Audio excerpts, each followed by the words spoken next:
Licenciement. Le syndic procède seul au licenciement. Il n'a pas à recevoir mandat du syndicat de copropriétaires. Il ne doit pas non plus solliciter l'accord de l'Assemblée générale des copropriétaires, mais rien ne l'empêche de la consulter. Il a été jugé toutefois que si le règlement de copropriété prévoit que le concierge ne pourra être licencié que si l'Assemblée des copropriétaires le décide à la majorité, l'absence d'une telle autorisation prive le licenciement de cause réelle et sérieuse car elle constitue une garantie de fond. Première étape, la convocation et l'entretien préalable.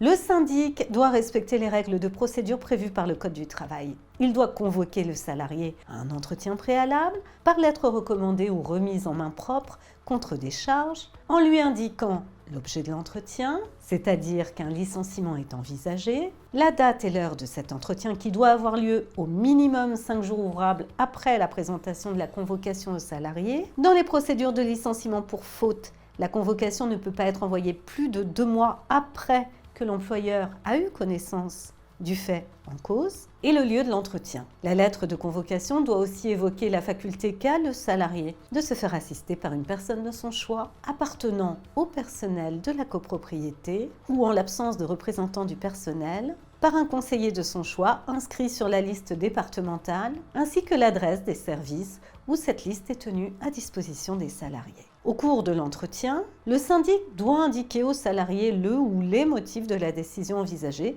et recueillir ses explications. Deuxième étape, la notification. Si, après l'entretien préalable, la décision de licencier est maintenue, le syndic doit notifier le licenciement par lettre recommandée avec accusé de réception en respectant un délai minimum de 2 jours ouvrables entre l'entretien et la notification. Ainsi, si l'entretien a lieu un mardi, la notification ne peut pas être envoyée avant le vendredi. Si le délai expire un samedi, un dimanche ou un jour férié, il est prorogé jusqu'au premier jour ouvrable suivant. En cas de licenciement pour faute disciplinaire, la notification ne peut pas être envoyée au salarié plus d'1 mois après l'entretien préalable. La lettre de licenciement doit énoncer le ou les motifs du licenciement. À défaut, le licenciement est sans cause réelle et sérieuse. Les motifs énoncés dans la lettre doivent être précis, c'est-à-dire matériellement vérifiables. Ils peuvent être précisés par l'employeur après la notification du licenciement, soit à son initiative,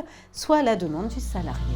N'oublie pas de t'abonner à notre chaîne pour ne manquer aucune de nos prochaines vidéos. Et surtout, pense à liker si le contenu te plaît.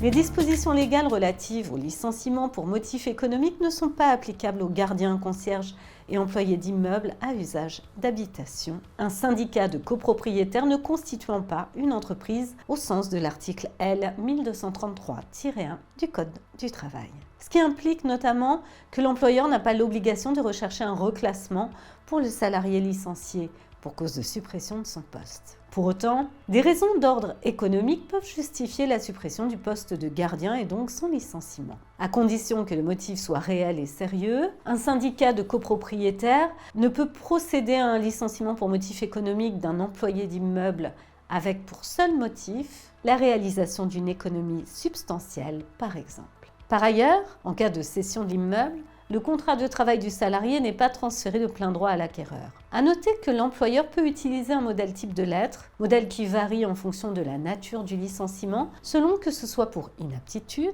disciplinaire ou motif personnel non disciplinaire. Prenons quelques exemples pour illustrer ce type de situation.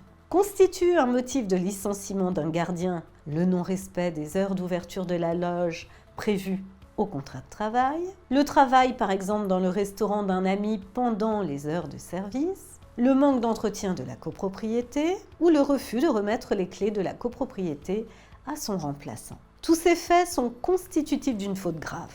Constitue également un motif de licenciement d'un gardien, le défaut d'entretien de la résidence, même si une entreprise extérieure intervient également pour le nettoyage des parties communes, l'insatisfaction d'une nette majorité des copropriétaires exprimée à l'occasion d'un vote de l'Assemblée générale, la remise en cause des décisions du syndic et son insolence par exemple envers celui-ci, ainsi que le refus de se rendre à une réunion de travail, et le fait de quitter sans l'accord de l'employeur le logement de fonction qu'il était contractuellement tenu d'occuper et de refuser de le réintégrer malgré les mises en demeure qui lui avaient été adressées.